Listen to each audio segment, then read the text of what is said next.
Hey guys, I'm Danny West and you're back with another episode of the Soapbox, your patient education station. And this week I'm giving you a variation. We're continuing with our theme of standing hip stability. And last week we looked at, okay, can we transfer our weight on one leg without tipping the hips?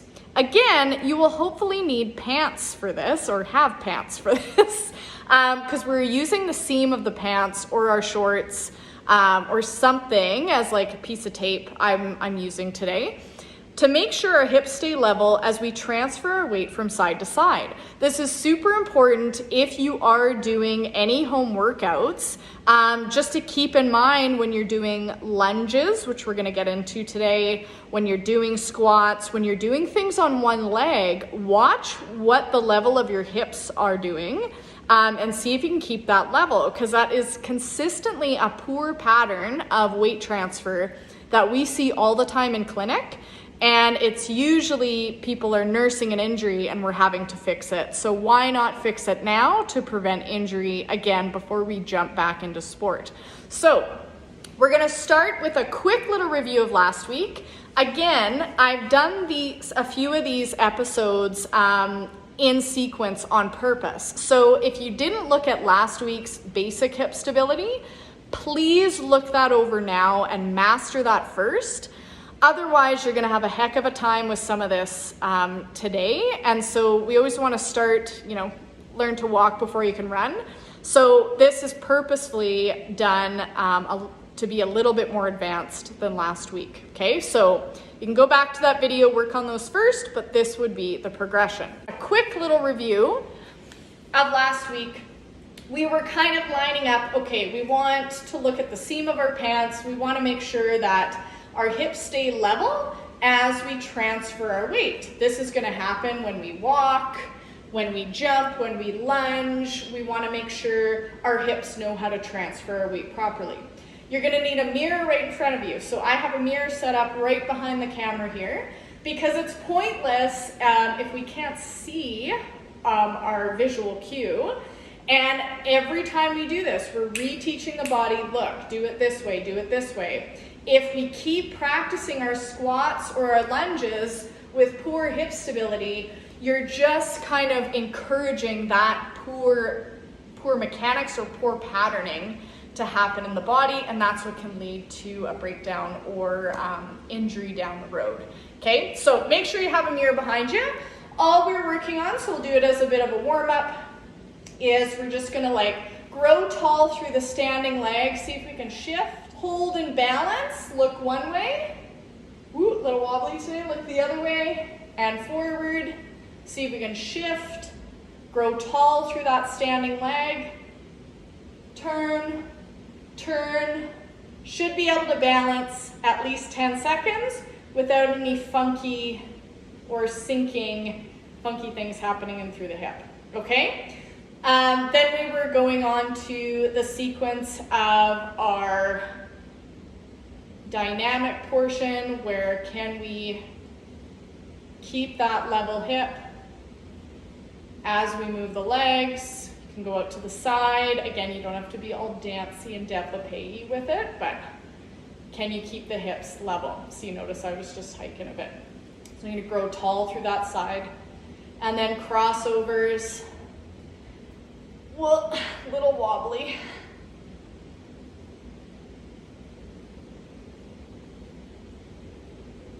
Might do about 6 to 8 of these. Transfer over other side.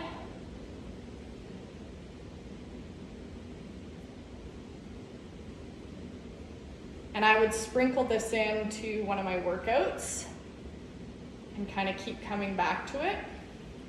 You could do it straight out. You could do it développé style. You could do it arms out for balance.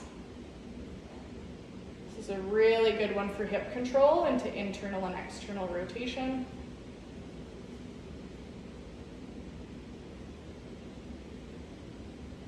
And forward. Flush it out with some squats, making sure I'm level. Gonna go into my bent knee series. So all we were doing last week is we're folding at the hip. So again, fold right over that seam or that piece of tape. Transferring, I gotta keep my knee pushing out because I'm gonna wanna collapse in. Hips or tape stay level. Shift, other side. This is what we're continuing with this week.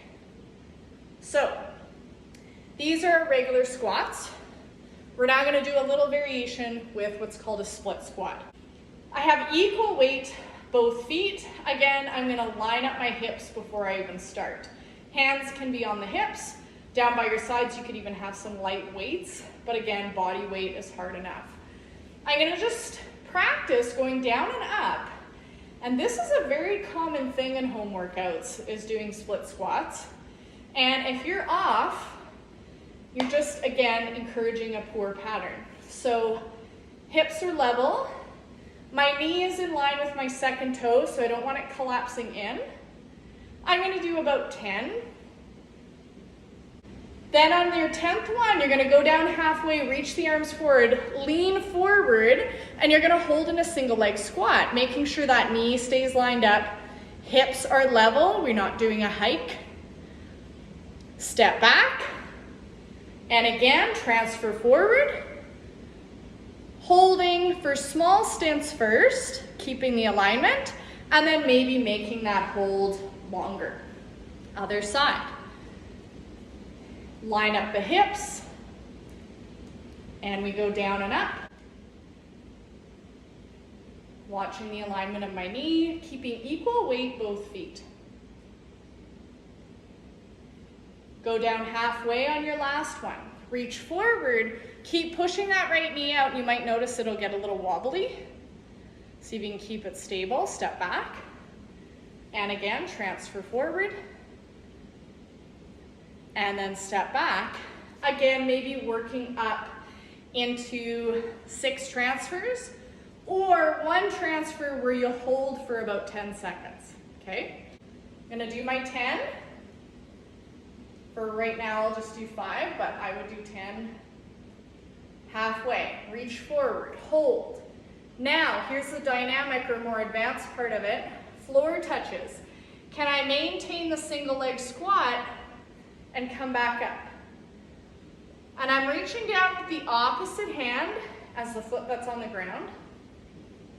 And you don't even have to go to the floor, but it's again trying to keep the hips level and that knee alignment.